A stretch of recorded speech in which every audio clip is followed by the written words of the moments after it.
Welcome to the June 2019 Star Wars Canon Update. Last month we got 1 new novel and 8 new comics, so let's get started.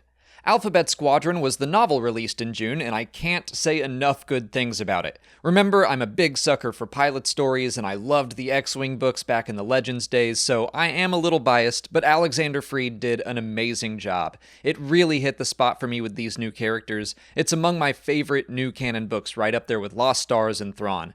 I won't say too much more about it because I gave the book its own review already, which you can watch in the cards. And if you're interested in grabbing it for free, you can get the audiobook by going to www.audibletrial.com/Star Wars Explained, or by following the link in the description.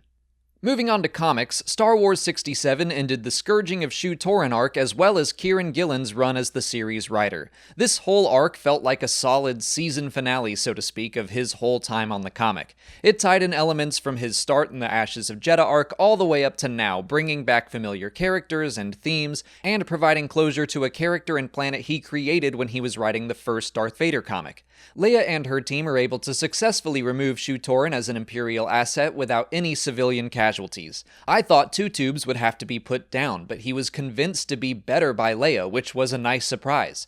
Greg Pak is going to begin writing the comic from now on, and we're getting very close to the events of The Empire Strikes Back. Dr. Aphra 33 was really awesome. I love how often this series shifts its gears and plays with morality in Star Wars. The movies get to be light and dark, good and evil, black and white, but the books and comics get to really dig into that stuff. Aphra has been captured by Rebel intelligence so they could take an ancient lightsaber-powered blaster from her. It turns out General Kraken has plans to make a miniaturized Death Star to assassinate the Emperor. A long time ago, someone asked me why the Rebels never built their own Death Star after stealing the plans, and I did a video about how they couldn't because of the logistics, but more importantly, I said they would never do that because they're the good guys. Well, that answer needs updating, because not everyone in the rebellion shares Mon Mothma's ideals. It seems like Rebel intelligence is a breeding ground for more pragmatic, cold-hearted soldiers like Kraken and General Draven. This is a great storyline I didn't expect, and I look forward to seeing how Aphra handles it. And now we're going to get into Galaxy's Edge 3, because it actually relates directly to Dr. Aphra. The flashback story this time around is of Hondo and Dok-Ondar stealing an old Kyber crystal sculpture from the Guardians of the Whills on Jedha way back when the Empire was still using Venator-class Star Destroyers. They even run into a young Chirrut. The sculpture is of a Jedi fighting with a dragon-like creature, which may be related to the upcoming Myths and Fables book. But in the present-day storyline, Hondo learns that this group of smugglers on Batuu is after some sort of ancient sword. A sword Hondo has seen before on some adventure with Aphra when she was still partnered up with BT and 000. I really like adding her into the mix. A rogue archaeologist makes sense with a character like Dok-Ondar and all his antiquities. I've been really impressed by this series. It's a lot more intriguing than I thought it would be when it was first announced. The third issue of TIE Fighter was easily its best. The pilots of Shadow Wing convince loyal Imperials to let them go, but on their way back to their Star Destroyer, the Rebels attack. 2 members are shot down, one of them being the pilot that was about to defect to the Rebellion, and the other was the one introduced in the Han Solo Imperial Cadet series. Both the losses actually make you feel bad for the Imperials.